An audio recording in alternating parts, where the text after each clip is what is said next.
लोग पूछते हैं संघ ने क्या दिया व्यवहार जगत में। पंच परिवर्तन के बहाने इस शताब्दी वर्ष में 5 विषय संघ ने लेना तय किया। पंच परिवर्तन का उसमें सबसे महत्वपूर्ण विषय है कुटुंब प्रबोधन, परिवार कैसे बचेगा। नमस्कार दर्शकों, खबरनवीस में आपका स्वागत है। अगर आपने खबरनवीस को सब्सक्राइब नहीं किया है तो इसे जरूर सब्सक्राइब करें और लेटेस्ट खबरों और अपडेट्स के लिए बेल आइकॉन को भी जरूर दबाएं। नहर में विश्वनाथ मंदिर जो बीएचयू के अंदर है वहां लाने के लिए नहीं, वो गंगाराम जाट ने बनाई थी, उसको डिजाइन किया था। हाँ, ये डिजाइन जरूर था कि उसमें गंगा का पानी आएगा, घाट जैसा अनुभव होगा और विद्यार्थी, काशी हिंदू विश्वविद्यालय के विद्यार्थी वहाँ स्नान भी करेंगे, विश्वनाथ जी का दर्शन भी करेंगे, फिर अपने कक्षा में पढ़ने के लिए जाएंगे। तो हिंदू संस्कारों को लेकर महामना मालवीय इतना चिंतित रहते थे, परंतु गंगाराम जाट ने जो काम किया, पाकिस्तान वाले हिस्से में एक मुस्लिम महिला गर्भवती थी, प्रसव पीड़ा से तड़प रही थी। अंग्रेज डीएम के पास ये समाचार, चूंकि प्रभावशाली परिवार का मसला था, पहुंचवाया गया तो बताया कि यहाँ हॉस्पिटल नहीं है कि ये प्रसव करा सके। तो पाकिस्तान के, वर्तमान का पाकिस्तान के अंदर पहला महिलाओं का मेडिकल कॉलेज स्थापित करने का श्रेय गंगाराम को जाता है। उसके बाहर उनकी मूर्ति भी लगी, लेकिन जब 15 अगस्त से एक दिन पहले 14 अगस्त को पाकिस्तान बना तो सबसे पहले गंगाराम की मूर्ति के गले पर तलवार चलाई गई। गंगाराम जी तो जीवित नहीं थे, वो तलवार चली सबसे पहले और गंगाराम की मूर्ति तोड़ी गई, बुत परस्ती के नाम पर मिटा दी गई। अफगानिस्तान के अंदर तालिबान शासन में आते ही जो बौद्धिस्ट यहाँ सुबह से शाम तक हिंदुओं को गाली देते फिरते हैं, बहादुर बनते हैं, बुद्ध की मूर्ति तोप लगा के तालिबानियों ने उड़ा दी।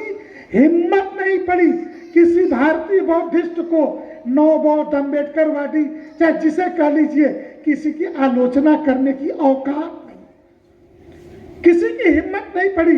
लोग पूछते हैं राष्ट्रीय स्वयंसेवक संघ ने क्या किया। अपने शताब्दी वर्ष की यात्रा में राष्ट्रीय स्वयंसेवक संघ ने पीढ़ी दर पीढ़ी, सोचिए 11 अगस्त 1893, 11 सितंबर 1893 क्या परिस्थिति रही होगी कि भारत की धरती पर कोई अपने को हिंदू कहने को तैयार नहीं था।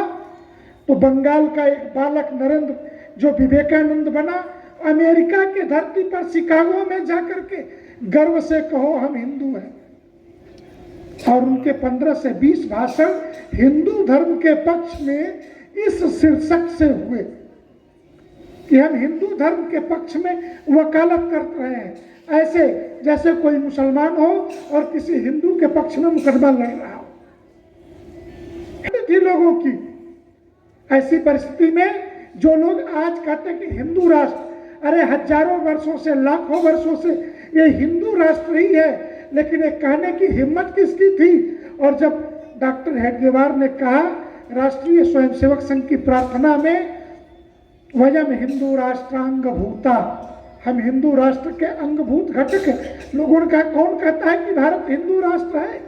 तो उन्होंने कहा कि मैं डॉक्टर केशव राव बलराम राव हेडगेवार कह रहा हूं कि भारत हिंदू राष्ट्र है, इसे बनाना नहीं है। इस बात को हम और आगे ले जाते हैं। 15 अगस्त 47 के बाद जिस संविधान सभा ने डॉक्टर राजेंद्र प्रसाद की अध्यक्षता में संविधान का निर्माण किया, जिसका प्रोस्पेक्टस, जिसको मॉडल करके एक ड्राफ्टिंग कमेटी जो बनी, उसके चेयरमैन थे डॉक्टर भीमराव अंबेडकर। जिस संविधान को बनाया, अगर ये हिंदू राष्ट्र का संविधान नहीं होता, इसके पहले पेज पे राम राज्य का चित्र नहीं होता। मूल संविधान की कॉपी पर राम राज्य का चित्र बना हुआ है।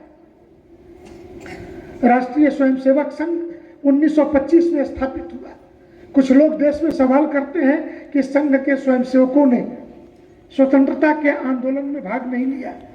अरे संघ इस स्तर का संगठन नहीं था कि स्वतंत्रता के आंदोलन में हिस्सेदारी करते, परम व्यक्तिगत संस्थापक डॉक्टर केशवराव बलराम राव हेडगेवार जेल गए, लेकिन उन्हें ये बात समझ में आई।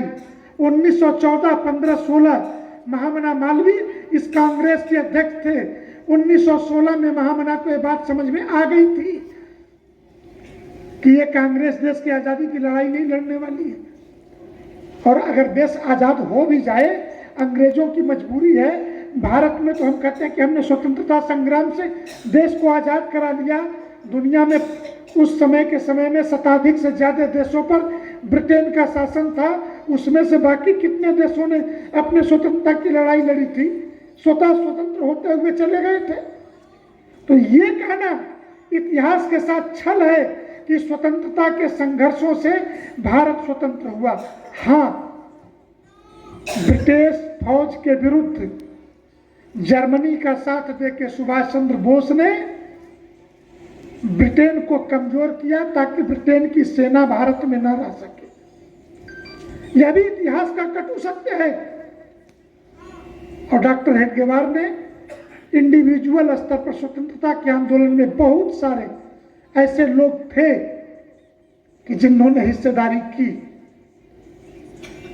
और 47 की आजादी के समय यह सो कॉल्ड आजादी की कीमत हमने 4 लाख हिंदू मां बहनों के साथ बलात्कार और 10 लाख से ज्यादा हिंदुओं की हत्या के रूप में चुकाई है।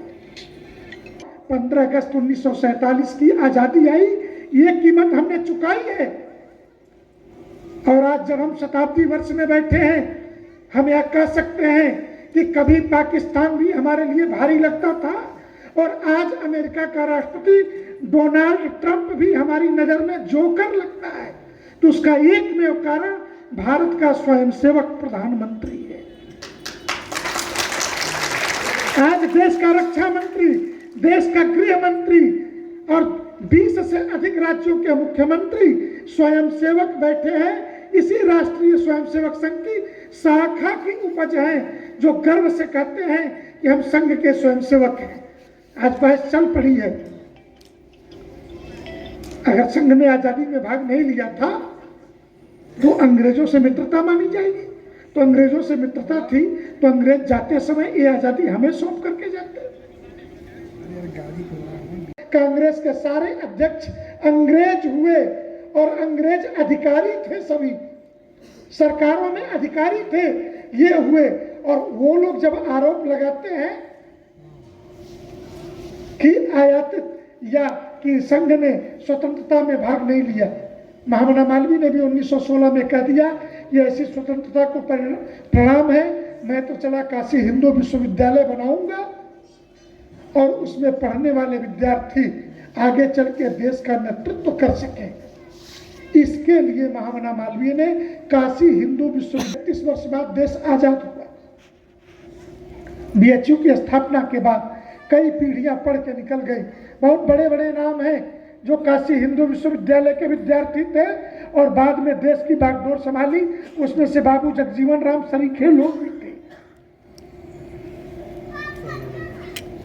तो स्वतंत्रता का आंदोलन, राष्ट्रीय स्वयंसेवक संघ की भूमिका, ये दोनों अलग प्रकार की।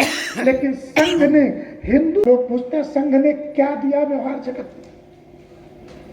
पंच परिवर्तन के बहाने इस शताब्दी वर्ष में 5 विषय संघ ने लेना तय किया। पंच परिवर्तन का उसमें सबसे महत्वपूर्ण विषय है कुटुंब प्रबोधन। परिवार कैसे बचेगा, हमारा आचरण कैसे बचेगा, और परिवार नहीं बचेगा तो देश भी नहीं बचेगा। ये ध्यान रखिए, परिवार टूट गया, परिवार बिखर गया। तो सोवियत संघ में परिवार की कल्पना नहीं थी। 1989 की वो काली रात जब सोवियत संघ 13 भागों में टूट करके राष्ट्र बन गए, अलग अलग राज्य बने। उसी में से एक यूक्रेन वर्सेस रूस का 3 वर्षों से संघर्ष चल रहा है।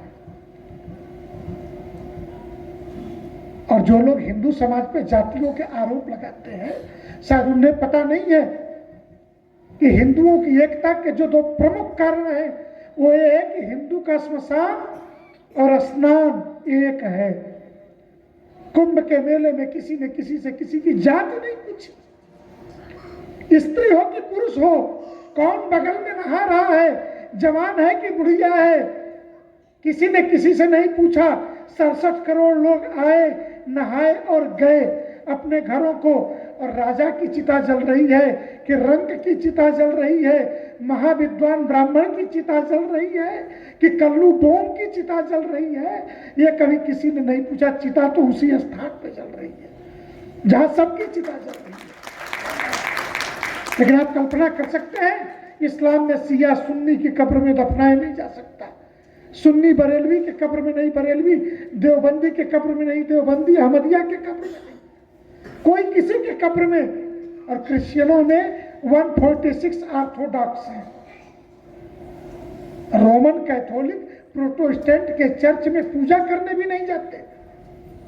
और जिनको लगता है हमारे यहाँ मंदिरों में प्रतिबंध है, उन्हें मंदिरों की प्रकृति नहीं पता है।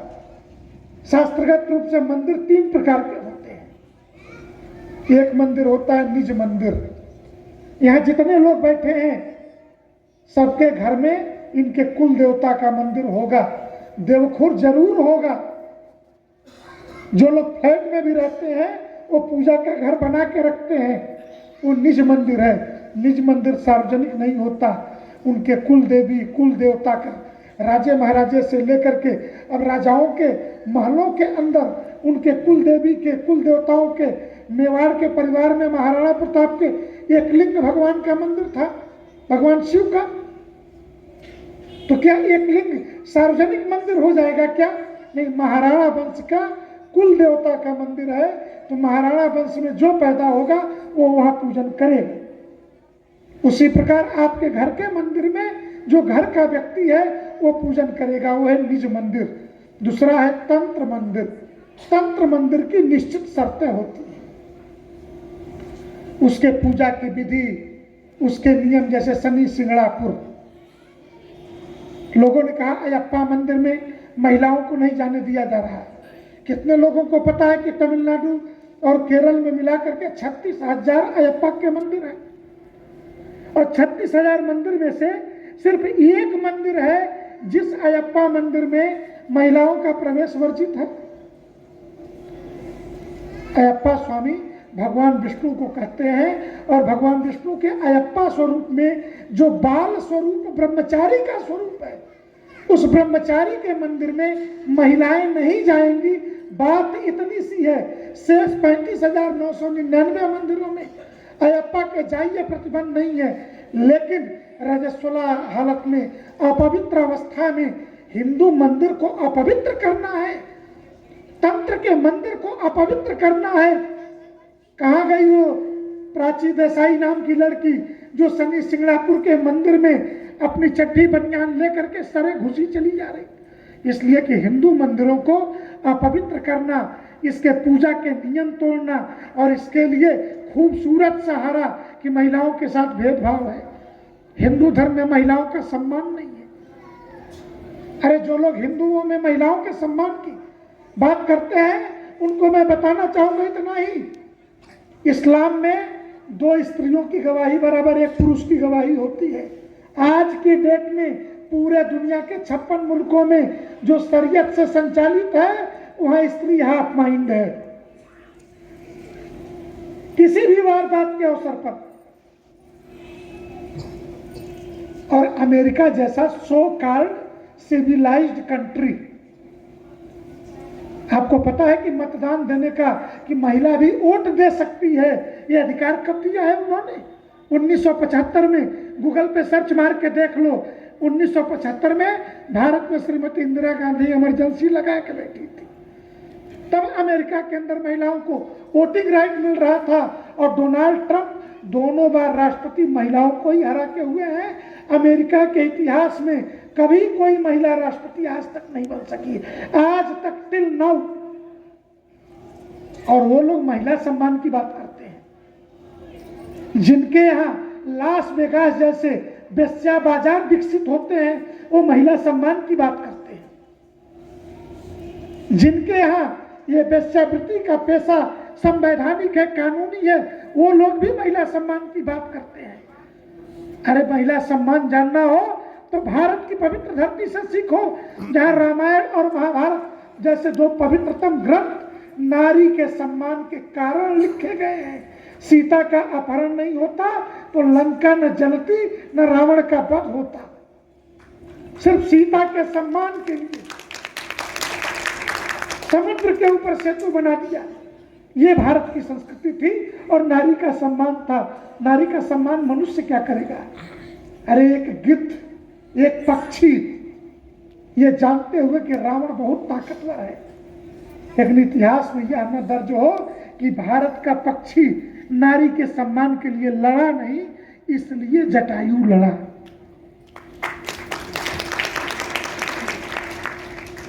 वो लोग हमारे ऊपर जब कुतर्क थोपते हैं कि 9 दुर्गा 10 महाविद्या 52 शक्तिपीठ, ये किन के लिए बने? किनकी स्मृतियों में है हमारे शक्ति साधना के केंद्र? ये सब नारी सम्मान के ही लिए खड़े किए गए। परिवार का आधार मां होती है, परिवार का आधार पुरुष कभी हो ही नहीं सकता। पुरुष छाया देता है वटवृक्ष की तरह से, कमा के लाता है। स्त्री और पुरुष के प्राकृतिक संरचना में भी अंतर है।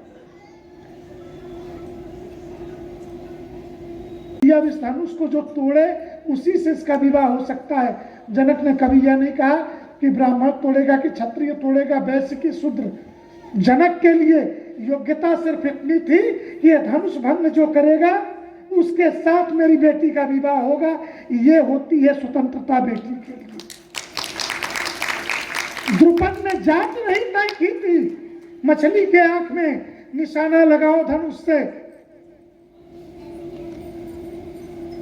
और मैं बता दूं, दुनिया के प्राचीनतम साहित्यों में से हिंदू साहित्यों में स्वयंवर जो शब्द है, इसके समानार्थी एक शब्द भी इस्लाम या क्रिश्चियनिटी में दिखा दे कोई। हमारे यहाँ एक शब्द नहीं है। तलाक के समानार्थी न संस्कृत में है न हिंदी में, क्योंकि हमारे यहाँ विवाह जन्म जन्म का पवित्र बंधन है, जो पितरों को साक्षी मान के, अग्नि को साक्षी मान करके जन्म जन्म के रिश्ते हैं, ये लिए जाते हैं, इसलिए त्यक्त नहीं हो सकते। अगर राम को भी किसी कारण से सीता को वनवास देना पड़ता है तो सीता की सोने की मूर्ति बना के बगल में पूजन के लिए बिठाना ही पड़ेगा। दूसरी कोई विवाहित होकर के पत्नी बन करके बगल में नहीं बैठ सकती।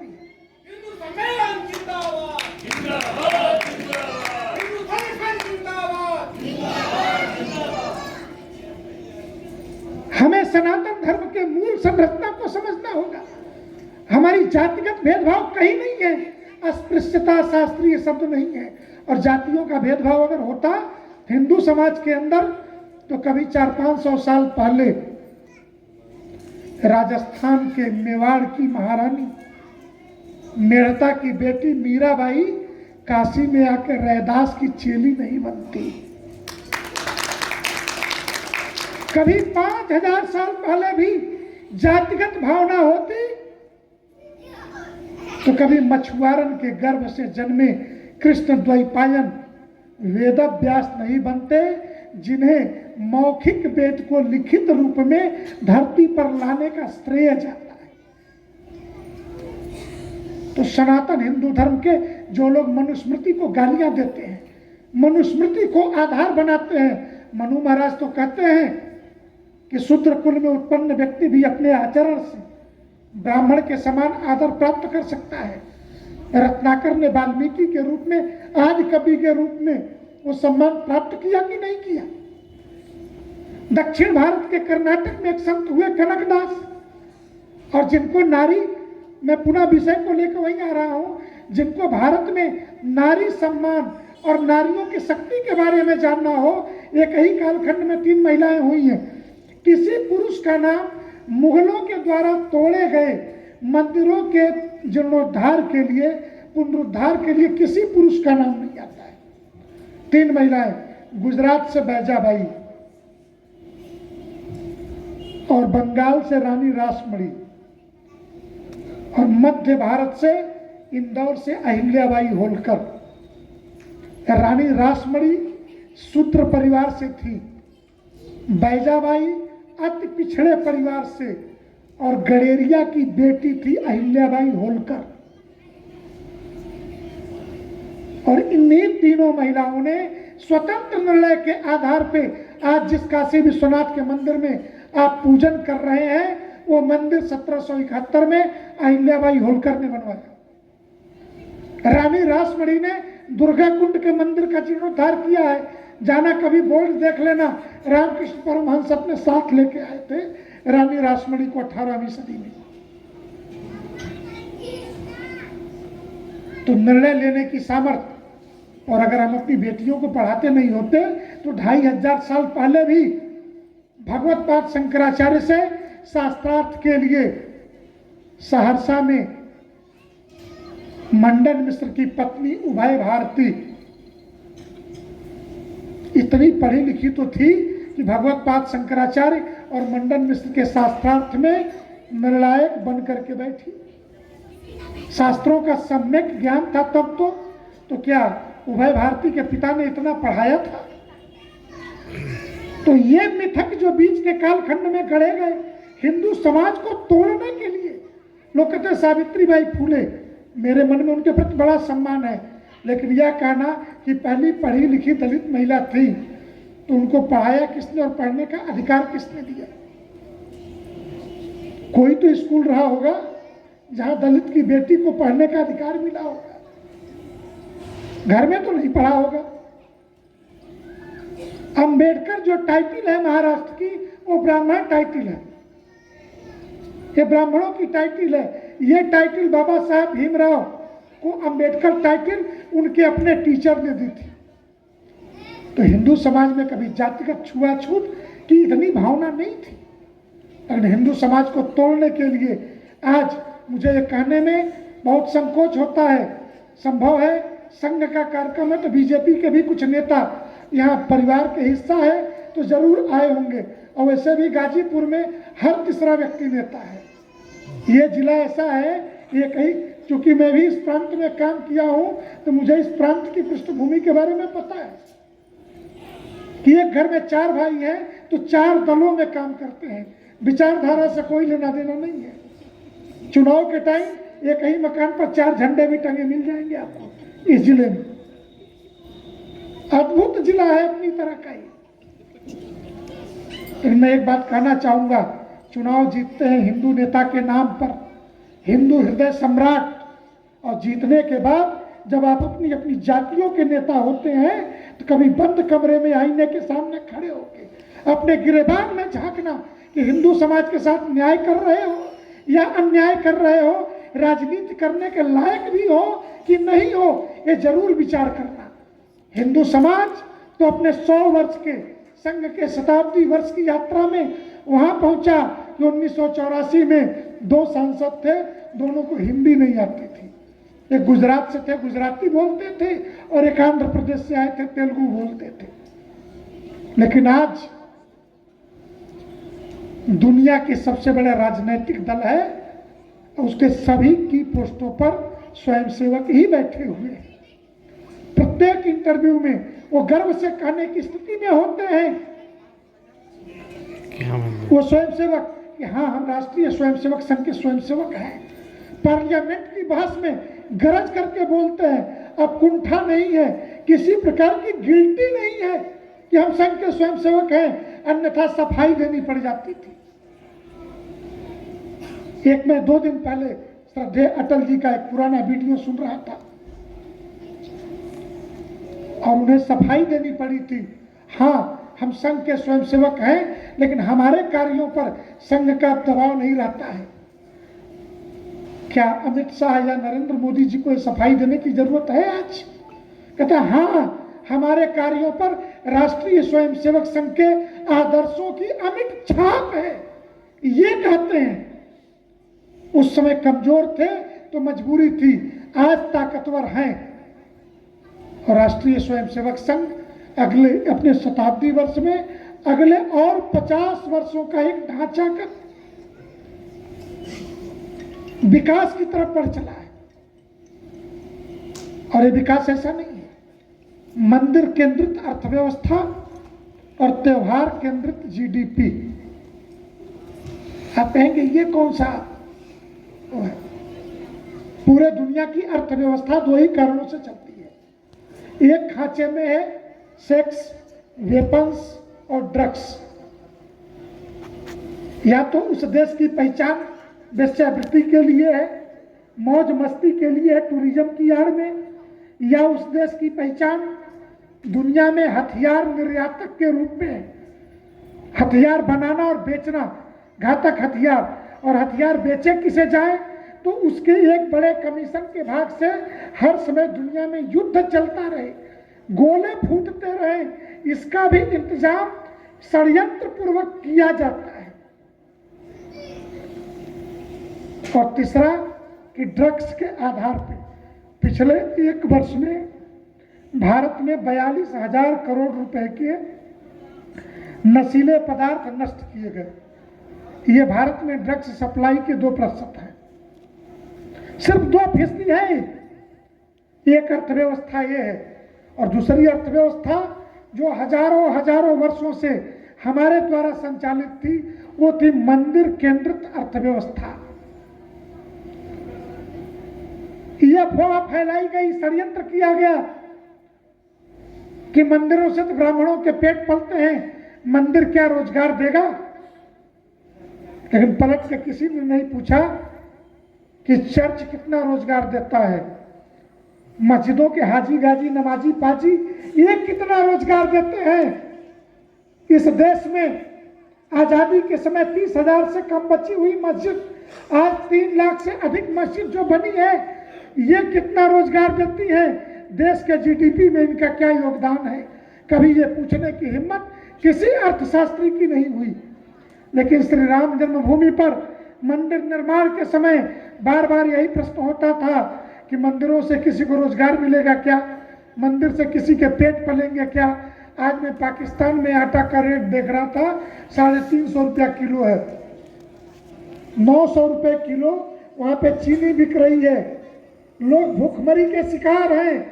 हमने कहा काश पाकिस्तान वालों ने मंदिर नहीं तोड़े होते तो 84 करोड़ हिंदुओं को 2020 के कोरोना काल से सरकार 5 किलो, हिंदू कह रहे हिंदुस्तानियों को, हिंदू मुस्लिम का भेद नहीं किया सरकार ने, 84 करोड़ लोगों को 5 किलो का राशन दे के पेट पाल रही है। ये 22 करोड़ और पाल लेते कोई दिक्कत नहीं होती, लेकिन तुम लोगों ने तो अलग देश बनाए, मंदिर तोड़े थे। हम 19 हिस्सों में भंडारा चला के तुम्हारी भी रोजी रोटी का इंतजाम कर देते और पूछते हैं कि मंदिरों से रोजगार क्या मिलता है। इस देश के 4 लाख मंदिर सरकार के कब्जे में है, और सरकार की जो पूरी अर्थव्यवस्था है ये अभी सरकार बता रही है 5 ट्रिलियन डॉलर की है। 2016 में वर्ल्ड गोल्ड असेसमेंट एजेंसी ने भारत के बारे में कहा कि भारत के मंदिरों में 1 ट्रिलियन डॉलर का सोना अभी है। सरकार इसको गिरवी रख करके इस पे IMF से कर्ज ले सकती है। हमने कहा एकदम देश का मंदिरों का सोना है, हिंदू समाज का सोना है, आप गिरवी रखना चाहते हैं, हमें कोई आपत्ति नहीं। बस 1976 की इमरजेंसी की काली रात में देश के विपक्ष के नेताओं को जेल में डाल के जो आपने संविधान के प्रियम्बल में जबरदस्ती सेकुलरिज्म और सोशलिज्म घुसेड़ा है उसको निकाल दीजिए, और बस इतना कह दीजिए कि भारत हिंदू राष्ट्र है तो हम मंदिरों का सोना पूरा देश चलाने के लिए देने को तैयार हैं। अरे अगर मंदिरों से देश चलेगा, देश के नागरिकों की रोजी रोटी चलेगी, और भगवान के बूते देश चलना है तो फिर तुम्हारी जरूरत ही कहाँ थी। और वह 1 ट्रिलियन उस समय 20-22-25 हजार रुपए के आसपास 2016 में सोना 10 ग्राम था, आज 1,40,000 रुपए का 10 ग्राम है। सोने का रेट इस स्थिति में है तो आप उतने गुणा कर लीजिए। तो मैं तो मानता हूं कि 5 गुना तो 5 ट्रिलियन की अर्थव्यवस्था सरकार की और 5 ट्रिलियन डॉलर की अर्थव्यवस्था मंदिर की। अगर आपने खबरनवीस को सब्सक्राइब नहीं किया है तो इसे जरूर सब्सक्राइब करें और लेटेस्ट खबरों और अपडेट्स के लिए बेल आइकॉन को भी जरूर दबाएं।